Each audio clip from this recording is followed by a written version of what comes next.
Peração. Tá gravando já. Eita, no meu último vídeo, eu mencionei que eu sofri muito mais xenofobia de outros brasileiros do que de gringos. E eu tenho alguma autoridade para falar do assunto, porque afinal de contas eu morei entre os gringos por 20 anos.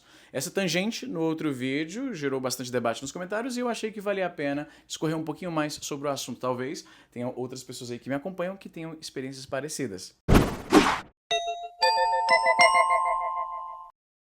Sim, eu estou aderindo à tática lá da geração Z TikTok de segurar o microfone de lapela. Eu sei que ele é, na verdade, para ser usado aqui na gola da camisa. Eu fiquei com preguiça de colocar aquele colarzinho lá. Eu sei que alguns de vocês vão odiar isso, não se preocupe, provavelmente não vai ser repetido nunca mais, é porque eu tô com preguiça e tô com pressa.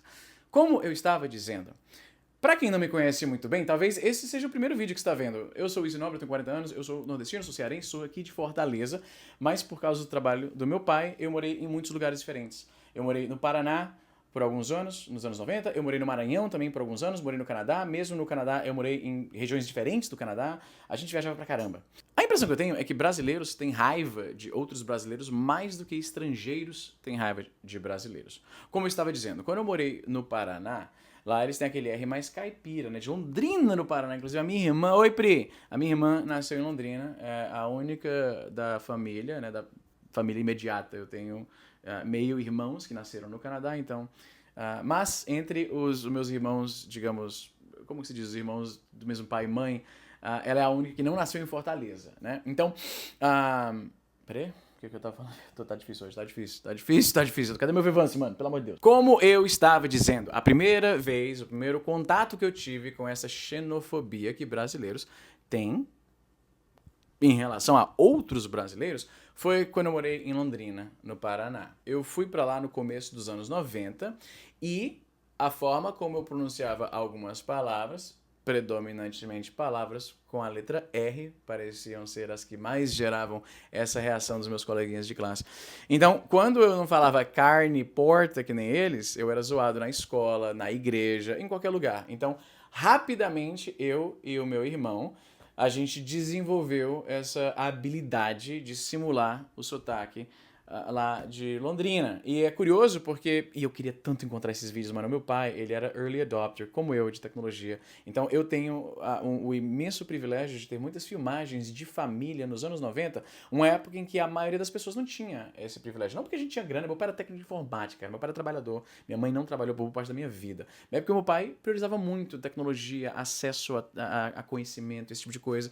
Então... a gente tinha uma câmera filmadora, como se chamava na época, e eu tenho vários vídeos desse período da minha vida. É uma preciosidade muito grande, mas infelizmente eu não tenho todos eles, e o vídeo que eu queria mostrar aqui eu não tenho. Tem um vídeo perdido lá em algum HD do meu pai, lá quando eu for no Canadá eu vou tentar fazer uma arqueologia digital para encontrar esses vídeos perdidos de família, em que os meus pais ficavam maravilhados com o fato de que eu e meu irmão estávamos falando com o R puxado, o R caipira, né, de Londrina. Era um vídeo que ia ser mandado por correio para os meus avós, numa fita VHS, para eles colocarem no videocassete e assistirem. Olha o mundo em que eu cresci. E eu lembro da minha mãe falando, olha, eles estão falando que nem os meninos aí, falam porta, carne e tal. Eles não sabiam que isso era um mecanismo de defesa para não ser zoado na escola.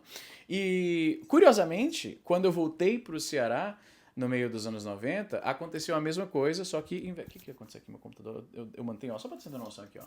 Eu mantenho um timer aqui, porque o TDAH tá tal que eu tenho que ficar de olho aqui no tempo, senão eu vou embora, né? Enfim, como eu estava dizendo. Quando eu voltei para Fortaleza, eu percebi que agora eu estava sendo zoado por falar porta, carne, como eu falava quando morava em Londrina. O que na minha mente infantil parecia tão injusto, porque na minha cabeça, eu não tinha mentalidade... Eu tinha 8 anos, eu acho, então eu não conseguia compreender bem que, tipo, é assim que se fala nessa região.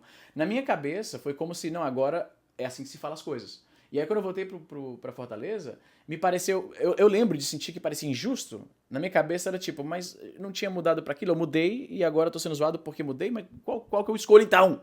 Então, eu readaptei a minha dicção para soar mais como as pessoas ao meu redor, para não ser zoado, para não ser hostilizado. Era um mecanismo de defesa infantil, para evitar bullying, essa que é a verdade. Falando em bullying, isso elevou a níveis que eu nem conhecia. Quando eu transicionei do meu blog, o Hoje é um Bom Dia, não sei se é alguém aí que tá me acompanhando, eu nunca sei há quanto tempo vocês me acompanham, inclusive eu adoraria se você pudesse colocar aí nos comentários, quando foi que você começou a me acompanhar, o que foi que eu fiz que trouxe você a mim. Quando eu transicionei do meu conteúdo escrito na internet para fazer vídeo aqui no YouTube, os comentários que mais pipocavam era: ih, ele é cabeça chata, eu não sabia. Esse tempo inteiro eu tava lendo o conteúdo dele, não sabia que ele era. Que decepção, foi coisa que eu li na época. Era 2008, mano, era outro mundo, realmente. Aliás, acho que o meu primeiro vídeo foi em 2007, eu não lembro agora, depois eu vou conferir aqui. Meu ponto é que naquela época era realmente. Velho oeste, a internet, mano. Eu li muito isso. E você pode perceber, você que me acompanha há mais tempo, pode notar que nos primeiros vídeos. E você que me acompanha há mais tempo provavelmente notou que nos meus primeiros vídeos o meu sotaque cearense era mais pronunciado. E aí, com o tempo, eu fui, entre aspas, neutralizando o meu sotaque. Eu uso aspas, porque como é que se diz? Descrever isso como neutralizar sotaque, embora seja uma coisa super comum da comunicação em massa, né? Tipo, isso é uma coisa nem só do Brasil, tá? Na gringa mesmo, quando o cara tá estudando jornalismo e pensando em ser, tipo, âncora de telejornal, tem toda essa pedagogia, digamos assim, de neutralizar o sotaque regional, porque torna o apresentador uma personalidade mais palatável para o público em geral. Isso deixa evidente que não é só uma coisa do Brasil, eu não quero dizer isso, é muito raro um problema que é só do Brasil. O que eu tenho percebido nesses 2 anos no Brasil é que no Brasil, certos problemas que a gente vê em outros locais são exacerbados, entendeu? A gente adiciona um tempero. Sabe como a gente melhorou certas coisas, como futebol, como algumas músicas que vai lá uma banda de forró nordestina e bota uma... Tá entendendo? A gente faz isso com alguns problemas sociais também. Então foi isso. Eu, nessa brincadeira de telejornal, mais uma coisa que eu tenho muito a agradecer ao meu pai. Eu encontrei um vídeo há um tempo em que eu tô brincando de apresentar um telejornal. Eu e meu irmão estamos fingindo que estamos lendo, né, um roteiro, meu pai filmando, a minha irmã também participando, e toda vez que eu penso nesse vídeo, eu penso como é curioso que isso se tornou a minha carreira, a minha profissão, por causa do meu pai sendo early adopter de tecnologia. Mas, enfim, comecei a adaptar o meu sotaque para ser algo um pouco mais neutro, menos rejeitado.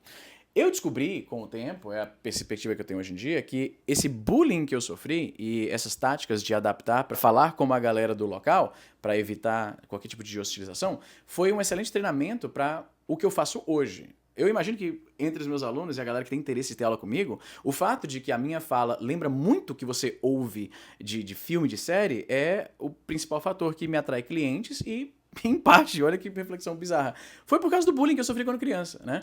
Como eu estava dizendo, bullying que veio muito mais de brasileiros, né? Na gringa, cara, eu nunca fui zoado porque pronunciei algo errado. Eu nunca fui zoado porque falei uma frase, né, construída de forma meio claramente como alguém que não fala a língua com familiaridade. Eu nunca fui zoado por isso por um gringo.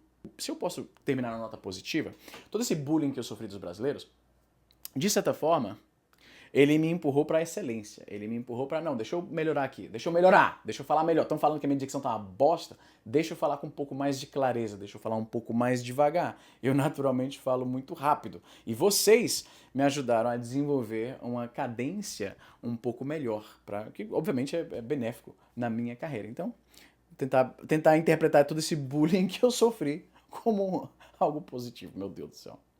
É isso, gente. Vou ficando por aqui. Até a próxima. Não sei como eu me sinto em relação a ficar segurando isso aqui assim.